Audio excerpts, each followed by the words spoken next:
બનાસકાંઠામાં ભગવાન શ્રી કૃષ્ણની મૂર્તિએ દૂધ પીધું હોવાના દાવા સાથે કેટલાક વીડિયો વાયરલ થયા છે।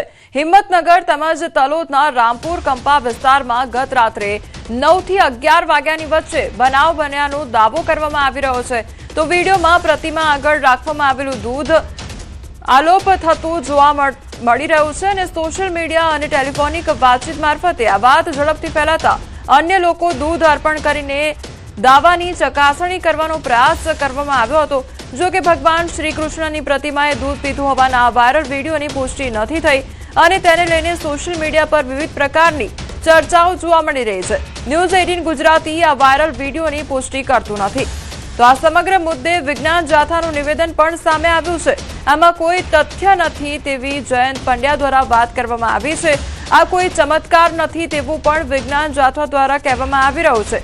લોકોને સાવધાની રહેવા વિજ્ઞાન જાથાની અપીલ પણ કરવામાં આવી છે। તો વિજ્ઞાન જાથા દ્વારા લોકોને અપીલ પણ કરવામાં આવી છે। એક તરફ આ જે વિડિયો છે તે સોશિયલ મીડિયા પર વાયરલ થઈ રહ્યો છે કે જ્યાં શ્રી કૃષ્ણની મૂર્તિ આગળ દૂધ રાખવામાં આવ્યું હતું અને તે દૂધ જાણે આ મૂર્તિ પીતી હોય તે પ્રકારનો વિડિયો વાયરલ થઈ રહ્યો છે અને ત્યારબાદથી જ તમામ લોકોને જાણ થતાં જે વિડિયો વાયરલ થયો લોકોને જાણ થતાં લોકો પણ તે ઘરે પહોંચી આવ્યા અને તેમના દ્વારા પણ દૂધ અર્પણ કરવામાં આવ્યું હતું।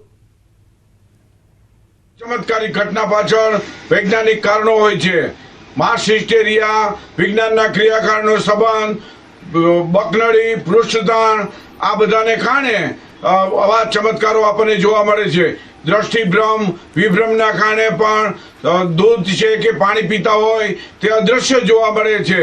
मास हिस्टेरिया अने पृष्ठताणना कारणे आपणे दूध छे के पाणी छे अदृश्य जोवा मळे छे। भगवान श्री कृष्ण की श्रद्धा रखी भक्ति करवी परंतु अश्रद्धा अंधश्रद्धा थी अंते तो मानवी ने नुकसानी थाय छे। मात्र दूध छे लोकोए आवा दूध थी अड़गा रहेवा विज्ञान जथा अपील करे छे। અમદાવાદમાં જેએસઆરટીસી વર્કશોપના કર્મચારીઓ સાથે શારીરિક શોષણનો આરોપ સામે આવ્યો છે। કર્મચારીઓ સાથે શારીરિક શોષણને લઈને વિરોધ કરવામાં આવ્યો છે। કર્મચારીઓએ દાણી લીમડા પોલીસ સ્ટેશનમાં અરજી કરી અને વર્કશોપના ડીએમઈ હરીન રાવલ વિરુદ્ધ આક્ષેપ કરવામાં આવ્યો છે। કર્મચારીઓને ઘરે બોલાવી શારીરિક અડપલા કરતા હોવાના આક્ષેપ થઈ રહ્યા છે। તો ડીએમઈની અશ્લીલ હરકતનો વિડીયો સામે આવ્યો છે। ડીએમઈની હકાલપટ્ટીની માંગ યુવાઓએ અગાઉ પણ કરી હતી। અધિકારી વિરુદ્ધ શારીરિક શોષણના આક્ષેપ થયા હતા। તો દાણી લીમડા પોલીસે અરજીના આધારે તપાસ શરૂ કરી છે। એમ કહીને મને અમારી જાતિ વિરુદ્ધ અને મા બેન સામુ ગાળો બોલી અને મને લાફા અને પાટું મને માર્યા સાહેબે કે તમે ડ્રિંક કરો, સિગરેટો પીવો, પછી આપણે ડ્રિંક કરાવો જબરજસ્તી ડ્રિંક કરાવીને પછી અમારી જોડે ગેરવર્તન કરે છે, આડેવડું ટચ કરે છે, અડબડા કરે છે। પછી અમને બેસાડે ત્યાં પછી અમને ના પાડીએ ને કે ના સર અત્યારે એટલે આવું નહીં આ તે એવી રીતે ના પાડીએ ને તો અમને ધમકી આપે કે તને અહીં બદલી કરી દઈશું। સુરતના નાસિરનગર ડિમોલિશન મામલે રાજકીય ગરમાવો વધ્યો છે। એક તરફ ભાજપના મોટા ભાગના નેતાઓ મૌન ધારણ કરી રહ્યા છે ત્યારે ગુજરાત ભાજપ પ્રદેશ બૂથ મેનેજમેન્ટ સેલના સંયોજક મુકેશ ગુજરાતીએ સોશિયલ મીડિયા પર સતત પોસ્ટ કરીને પોતાનું વલણ સ્પષ્ટ કર્યું। ડિમોલિશનની કાર્યવાહીને યોગ્ય ગણાવતા લખ્યું કે જેમને કાર્યવાહી ખોટી લાગતી હોય તેઓ પોતાની મિલકતમાં ઝૂંપડા બનાવીને આપે। સાથે જ તેમણે આ મુદ્દે રાજકીય રોટલા શેકવાની ગંધ આવતી હોવાનો આક્ષેપ કર્યો હતો। મુકેશ ગુજરાતીએ નાસિરનગરમાં રહેતા લોકોના દસ્તાવેજોની તપાસ અને કેટલા લોકો બાંગ્લાદેશી છે તેની પણ તપાસ કરવાની માંગ કરી છે। આ ઉપરાંત તેમણે દારૂના અડ્ડા અને કેમિકલયુક્ત પાણીના મુદ્દે પોતાની જ સત્તાધારી મનપા અને પોલીસ તંત્ર સામે પણ સવાલો ઉઠાવ્યા છે। કચ્છ ભુજના માધાપર માર્ગ પર નર્મદા પાઇપલાઇનમાં ભંગાણ સર્જાયું। નર્મદાની મુખ્ય પાણીની પાઇપલાઇનમાં ભંગાણ સર્જાયું તો ભંગાણ પડતા 20 ફૂટથી વધુ ઊંચા પાણીના ફુવારા ઉડ્યા। વેડફાટ થતા પાણીમાં વાહન ચાલકોના વાહનો જે હતા તે પણ ધોવાઈ ગયા હતા। નર્મદાનું પાણી વેડફાતા લોકોમાં રોષ ફાટી નીકળ્યો છે। ભંગાણને પગલે મોટી માત્રામાં પાણીનો વેડફાટ થયો છે।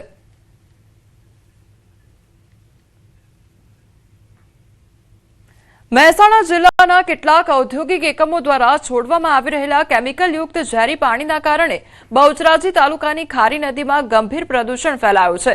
નદીનું પાણી કાળા શાહી જેવું બની જતા હજારો માછલીઓ અને જળચર જીવોના મોત નીપજ્યા છે, જ્યારે આસપાસના 50 જેટલા ગામોના ખેડૂતો અને પશુપાલકો મુશ્કેલીમાં મુકાઈ ગયા છે.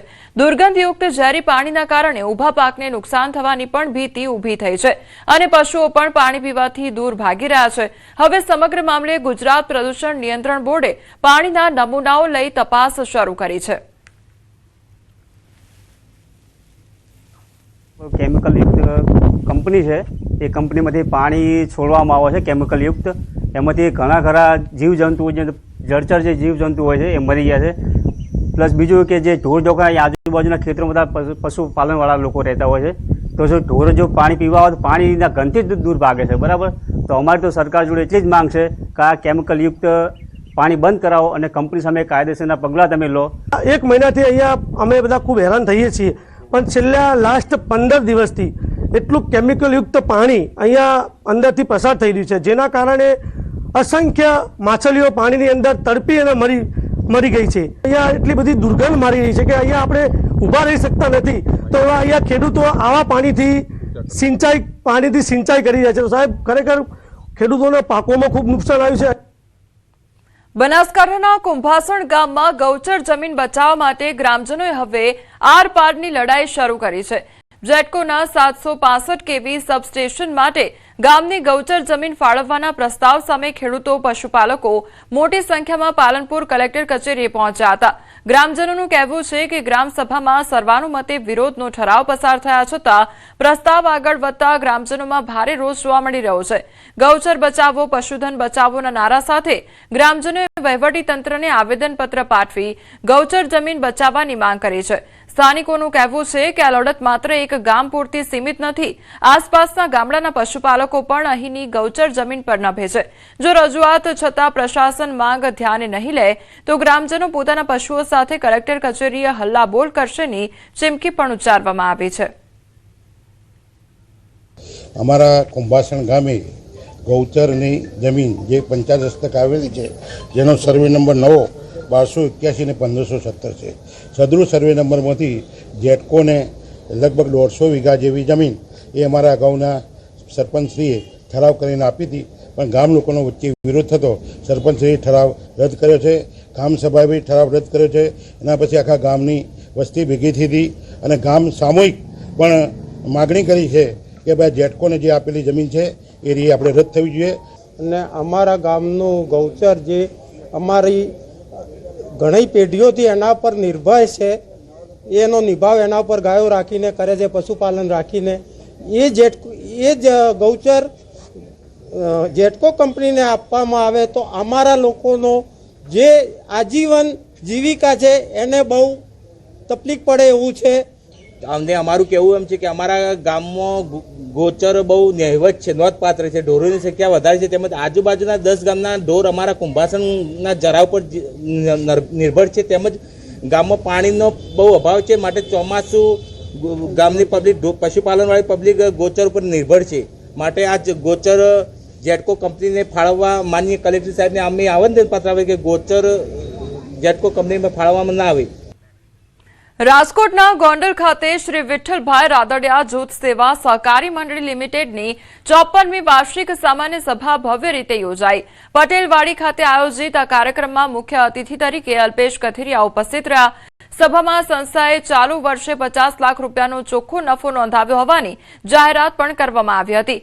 સાથે જ સહકારી ક્ષેત્રોને વધુ મજબૂત બનાવવા, ખેડૂતો અને મહિલાઓને આર્થિક રીતે સશક્ત બનાવવા તેમજ વિકસિત ભારત 2047ના સપનાને સાકાર કરવા સહકારી માળખાની ભૂમિકા અંગે વિસ્તૃત ચર્ચા કરવામાં આવી.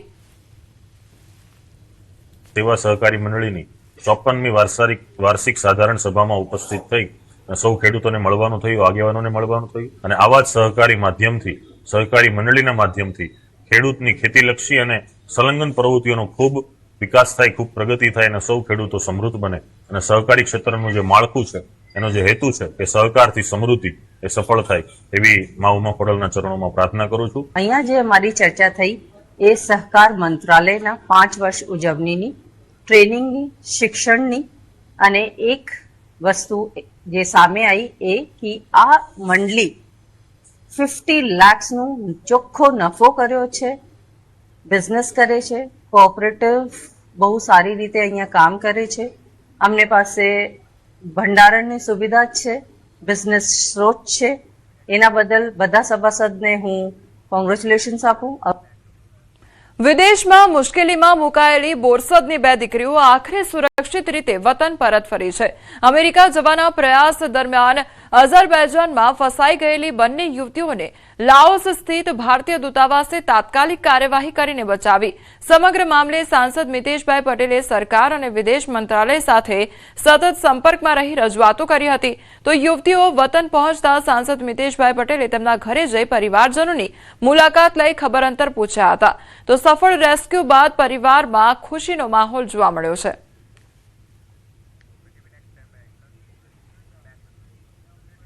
ગીર સોમનાથના ગીર ગઢડાના થોરડી ગામે દીપડાના હુમલાની વધુ એક ઘટના સામે આવી. કેળાના બગીચામાં કામ કરી રહેલા કાકા ભત્રીજા પર અચાનક દીપડાએ હુમલો કર્યો તો હુમલામાં બંને ગંભીર રીતે ઇજાગ્રસ્ત થયા હતા.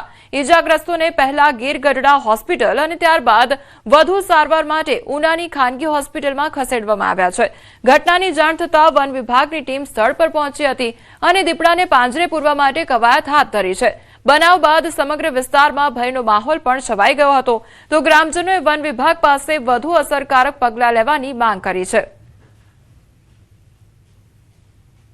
એ નિરણ વાટતા હતા અને દીપડો ઓચિંતાનો આવીને હુમલો કર્યો અને હું ત્યાં સાઈડમાં 100 મીટર દૂર હતો.